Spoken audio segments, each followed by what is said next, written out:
Okay, so hello everyone. Thanks for joining us tonight, and also thanks for inviting me. Today we are going to discuss web scraping with Elixir, and in particularly I will talk about the Crawly, a little framework which I'm developing these days. So let's start. First of all, about me. Originally I'm from Ukraine. Have recently moved to Sweden, to Stockholm. I'm software developer at Erlang Solutions, and I'm working with Erlang and Elixir like for 5 years. Uh, I have Python background and was doing a lot of web scraping with Python framework called Scrappy. Um, as I have already mentioned, I'm working in the Erlang Solutions, and for those of you who don't know who is Erlang Solutions is a kind of giant in the Erlang world. So we are developing the Erlang ecosystem and Elixir ecosystem. We have like inventors of Erlang on board who are helping us to develop things. We are doing a lot of Elixir actually in the team, and we have like over 100 developers. And also we are looking for new talents across the globe, but in particular in the Swedish office. We have some famous customers on board. So we are working with Toyota, Dervico, and Forza Football. With some of those clients, we were working in the past. However, with some of them, we are still working nowadays. So now let's get closer to the topic of this meetup. So let's start with the definition. First of all, maybe you can raise your hands for those who is familiar with web scraping. What is that? Who had like experience with that in the past? Okay, it looks like that the audience is kind of tried that a bit. So there are multiple ways of trying to define it, and I like the definition which states that the web scraping is kind of a way to convert the internet in your database, and it is extremely valuable nowadays because of the machine learning which kind of requires the data, and the quality of the data would define the success of that sort of systems. So the areas of usage, who uses web scraping. So yeah, basically the web scraping is used by the search engines. So nowadays, no search engine would run without getting the pages beforehand. So nothing is really evaluated in the real time. You have preprocessed data. Online marketing.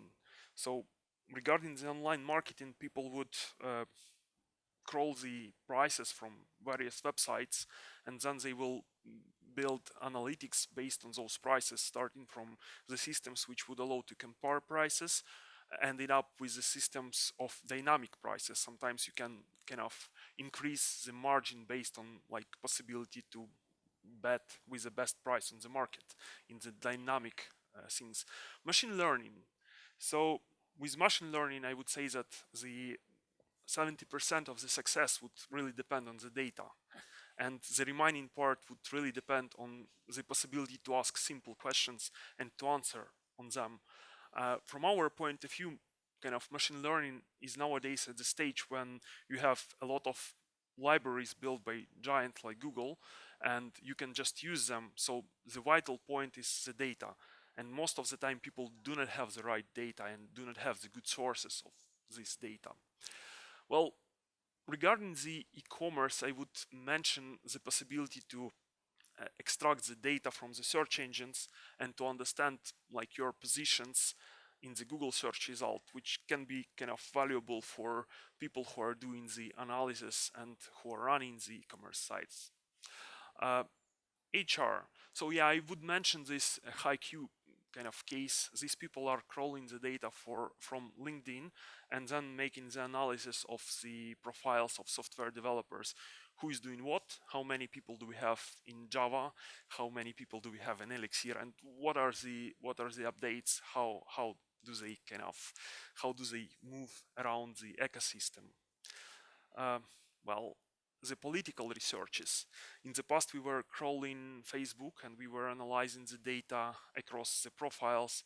Whom did you like? Whom did you follow? And what kind of influence was caused by some sort of known profiles, some politicians. And you know that Donald Trump kind of won the elections. Well, according to the rumors, he was able to win the elections because of the Twitter. But yeah, we were not crawling Twitter for him, unfortunately. Uh, well, another thing is analyzing the dark web. So you might ask, why do you need the dark web? And well, it's a bit of a complex question because with the rise of the internet, what we have discovered is that uh, the amount of frauds when people were just taken away from their homes because of the kind of scam advertisement and were put to the slavery is increased. And because of that, someone needs to analyze the dark web, for example, to understand was the profiles of people who are providing the escort services. So in the past, we had a project where we were comparing the people advertised in the escort services and the database of the lost people, and using like those fuzzy logic in the artificial intelligence systems, we were able to find several matches to kind of return people to their homes based on this kind of knowledge. So it might look like that, like analyzing the dark web is something bad, but sometimes it depends on the usage, and sometimes you just have to do it, especially if you have contracts to do that. Yeah. So otherwise, with all the features, there are some challenges. And what are the challenges in the web scraping? Well, first of all, it's a data extraction. So it might seem that it's easy and really fast to just get the data from any website, but the trick is when you are scaling, when you have to perform like million requests per day, then the question is how to scale, how to perform all these requests.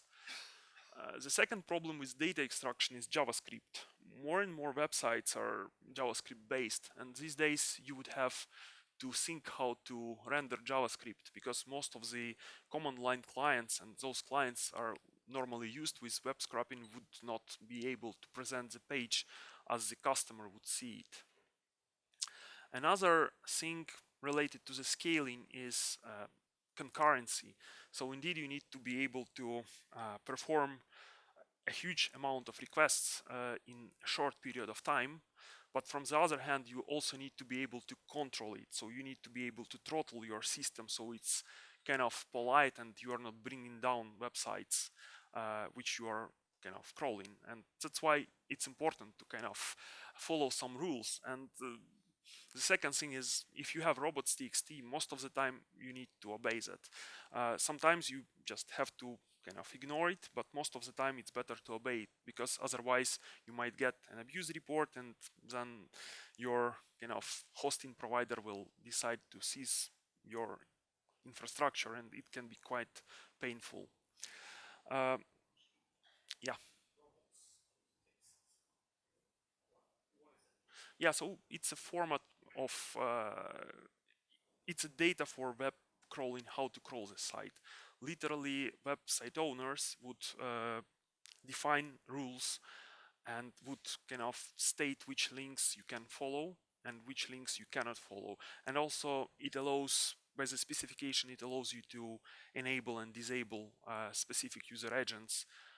So, for example, you want to open your website for Google crawls, but you want to close it for everyone else. So that's kind of rules and guidelines for robots, how to crawl the website.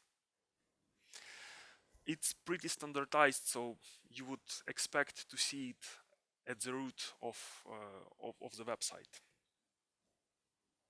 Okay, let's move forward. The last thing is that you have to deal with some real crawling problems, like you need to retry the problematic requests, you need to be able to solve CAPTCHAs, and you need to support proxies.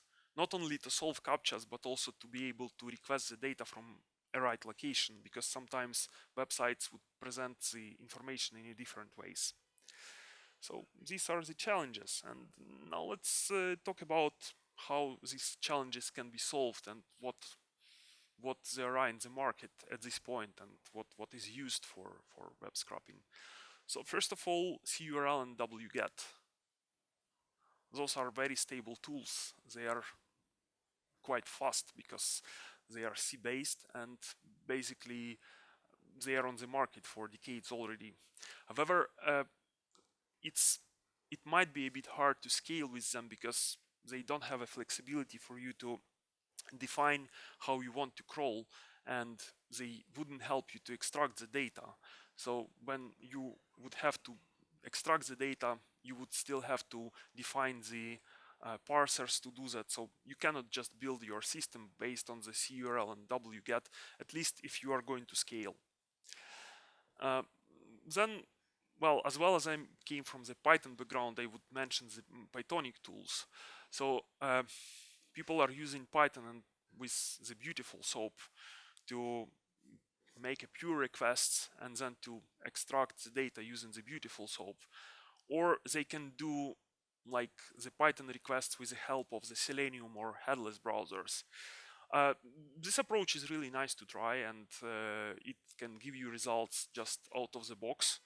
However, the problem is that you would have to handle the networking yourself. So you would have to handle retries, you would have to understand how to perform the requests to the targets. And that might be a challenge with this scenario. And it will be probably quite challenging to scale in this scenario.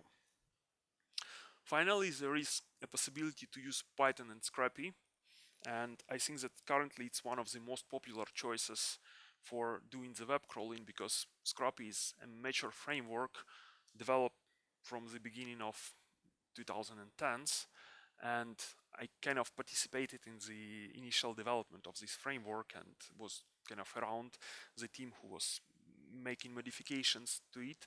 So Scrappy is known for being capable for performing millions of requests.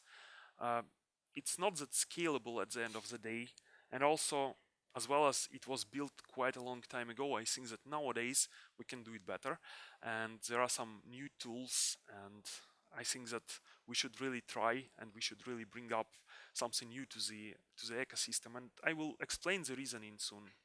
So today we are going to talk about the Crawly, about the framework which I'm currently working on a bit more, and I will present it.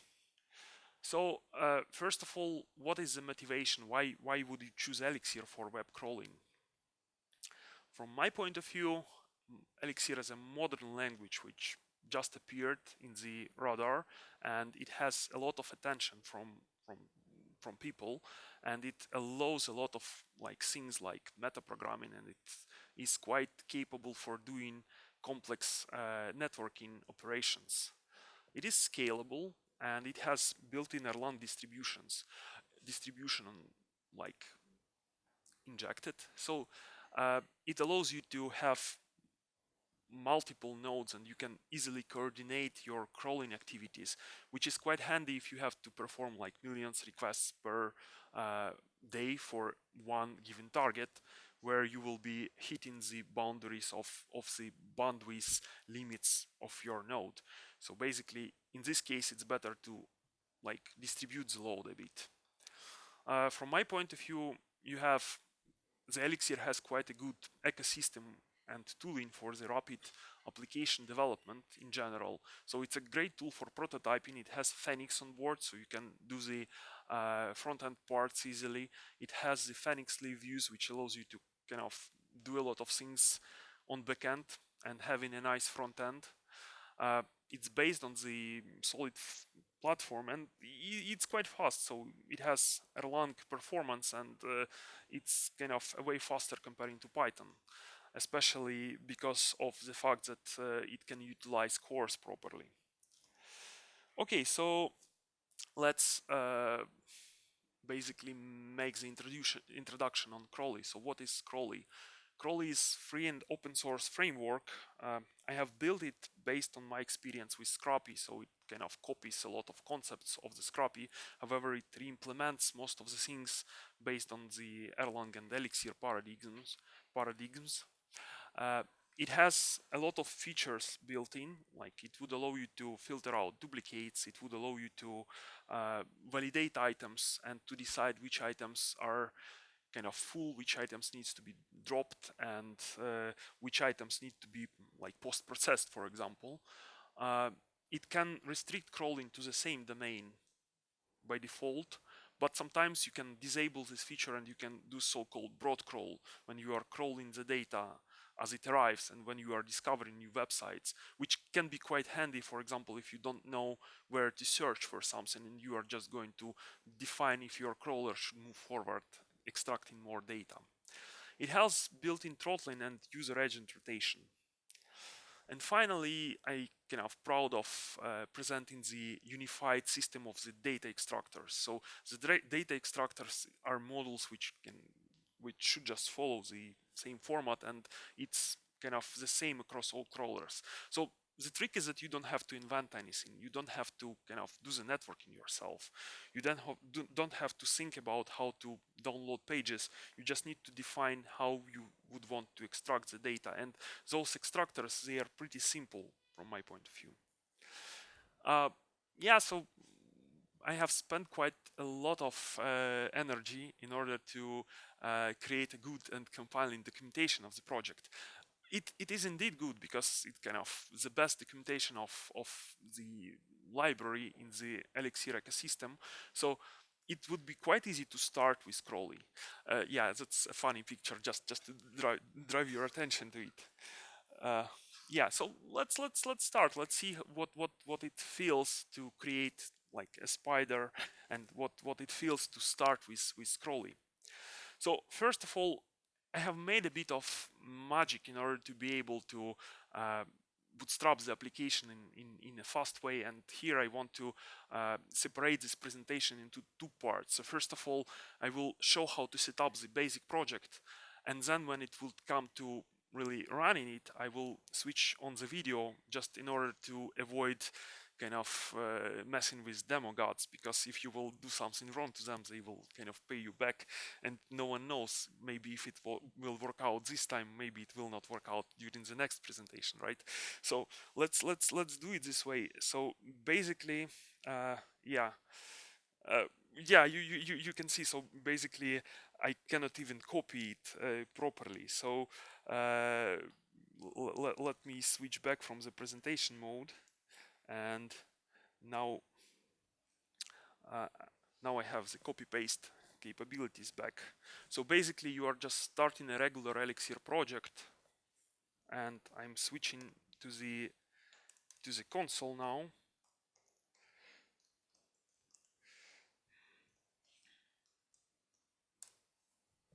So we have bootstrapped the project. We kind of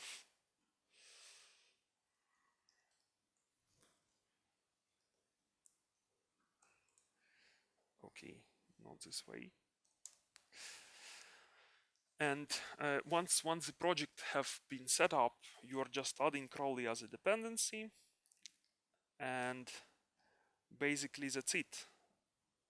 That's all you need to start working with Crawly. So once you will get the dependencies, it will magically start working for you. However, as I have mentioned, in order to make it operational, like fully operational, you need to define those extractors. Okay, can I just hide it? Yeah. So the parsers, the extractors, similarly to the original Scrappy framework, they are called spiders. So the spider, is it an insect? Well, no, but there is some sort of analogy of something which is sitting on the web and defines how to jump from one part of the web to another. So we have decided that the spiders are like spiders is a concept of defining the rules for the parser to parse the given page. So from the point of view of Elixir, spider is an implementation of the spider behavior, which is supposed to define several callbacks. First of all, it should define init, which would return the start URLs, the URLs to start with. It would define the boundaries for the crawl, like base URL. So we are restricting the crawl so it kind of sits only within this domain. And then it should actually define how do we parse the response once it arrives. And this function is expected to return like new requests, a structure with new requests and new items. So they can be added to the database and then processed afterwards. So as simple as that, once you have defined the extractor, you can already start the spider and it will start giving you some good things. And here I'm showing the example how it might look like for the for one of the targets, and for some reason I decided to extract the data from the Erlang Solutions blog. What is that? Okay.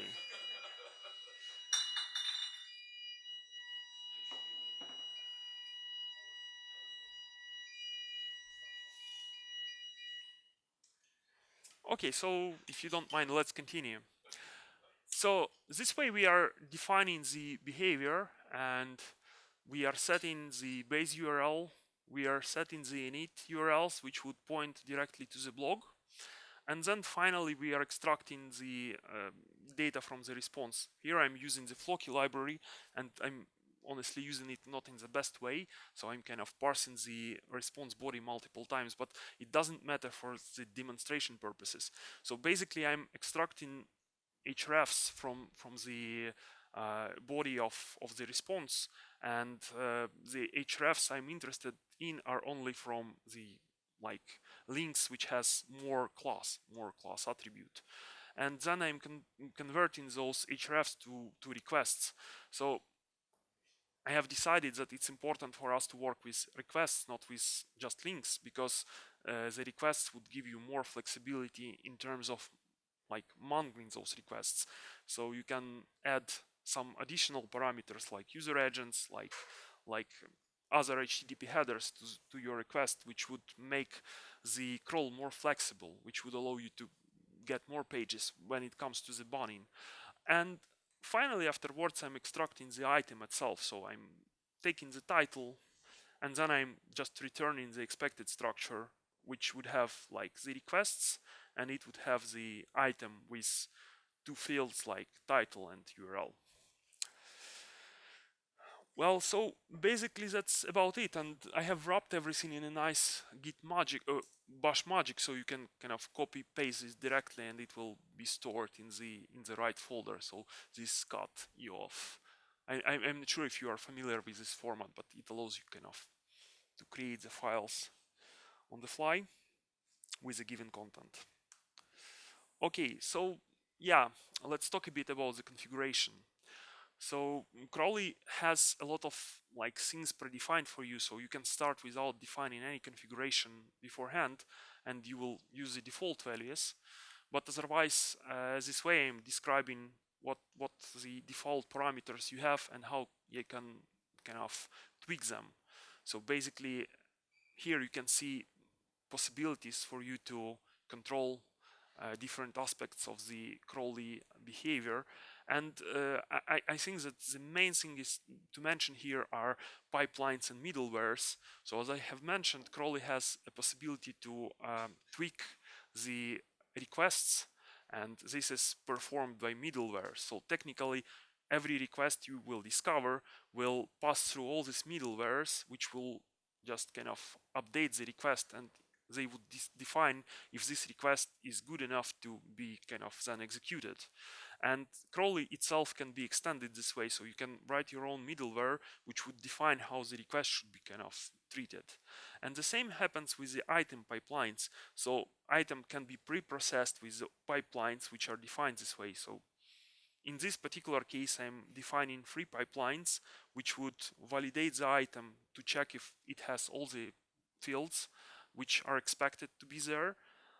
It will validate if there is already item like seen with this item ID parameter like title, and then it would encode the item to the given format, and in this case it's JSON. Yeah, it defines also the order of processing of the items. So technically, this way we are dropping the requests which are going outside, which might be the case if you, for example, have share on Facebook button on the website or something like that. Okay, so now let's see how this can be executed and how it's going to run. I will like start this video presentation, which will just show up what was done and how it can be operated. So I'm creating a new project, and then basically what I'm doing, I'm kind of adding Crawly to the list of dependencies.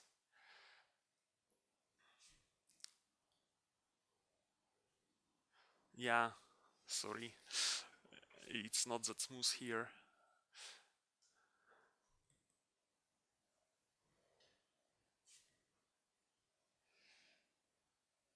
Yeah, so the next thing is to update the configuration, and I'm adding it here just to show how it can be done.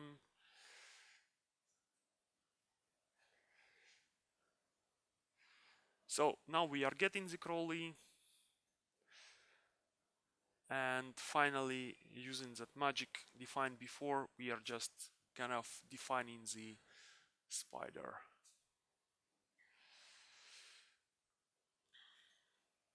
Okay, so now it's time to run everything. And yeah, in order to execute the stuff, we are running the interactive shell. However, it's also possible to control Crawly using the HTTP API. So you can start and stop your crawlers using the HTTP requests, and also you can get the statistics of their performance, like amount of requests in storage, like to be executed, or amount of items scrubbed so far using the HTTP endpoints as well. So you can run as many crawlers as you want in parallel, and then you can also kind of control them, starting, stopping, and getting the information out of them. I have added quite a verbose login for this particular scenario. Uh, yeah, so this way I'm just starting a web crawler, like calling Crawly engine start, and now it starts to kind of do the funny things. So you can, yeah, as well as it has like the debug level, the debug log level. You are getting quite a few messages here. However, I thought that it would be nice to show it for the demonstration purposes. So you can see that it kind of scrubbed something, and it was also dropping the requests because they are already processed, and this way you can get like understanding of what's going on uh, when the system is operational.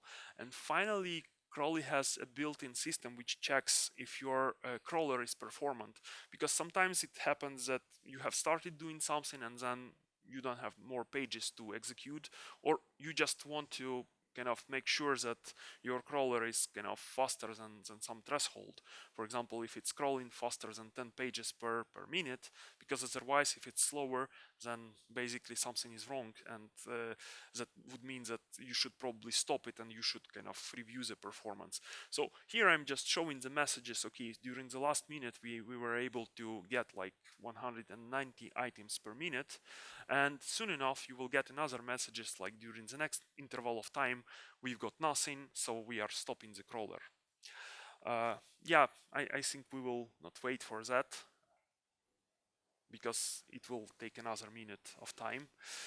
So let me then, yeah, and the time is approaching. So let me get back to my slides. Okay, so here I'm just duplicating everything we've done so far.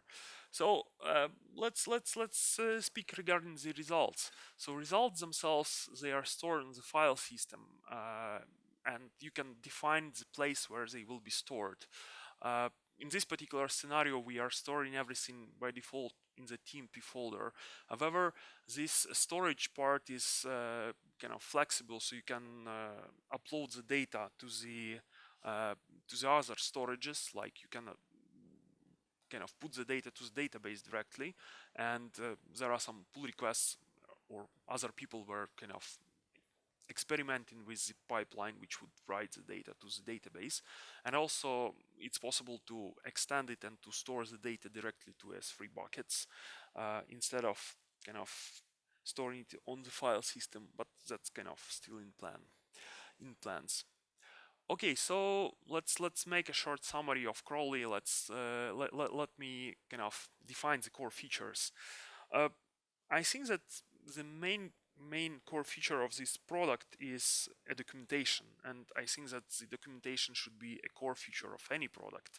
And if you don't think so, then probably you need to rethink it and you need to reconsider it for the purposes of making the world better.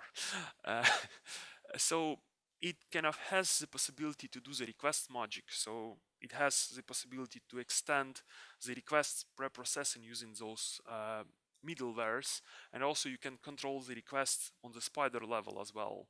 And also it has the system for items post-processing, and it has built-in robots.txt support and HTTP API to control everything.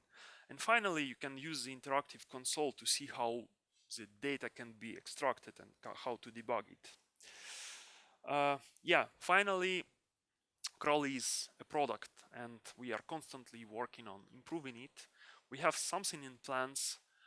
Something can be achieved like sooner, something can be achieved later. However, our plan is to deliver the support of the cookies rotation, like persistency of the cookies, which would arrive from the requests. We are also working on the pluggable HTTP client, so it will be possible to use different HTTP clients, including the headless browsers, for different targets. Also, we want to generate the spiders automatically based on the kind of incoming data, because the spider is a behavior and it's quite clear how to define it. And I think when I was mentioning that Elixir has quite a good tooling, I think that's one of the features. Like Mix allows you to generate a lot of things, and I think that we should take Phoenix and its generators as an example here. Yeah, and finally, we don't have retry support yet, so I'm adding it just these days. And finally, the ambitious goal for us would be to deliver the user interface for the jobs management. We have the HTTP API, and now we need to wire something on the top of it to kind of be able to control your spiders, to schedule them on different environments.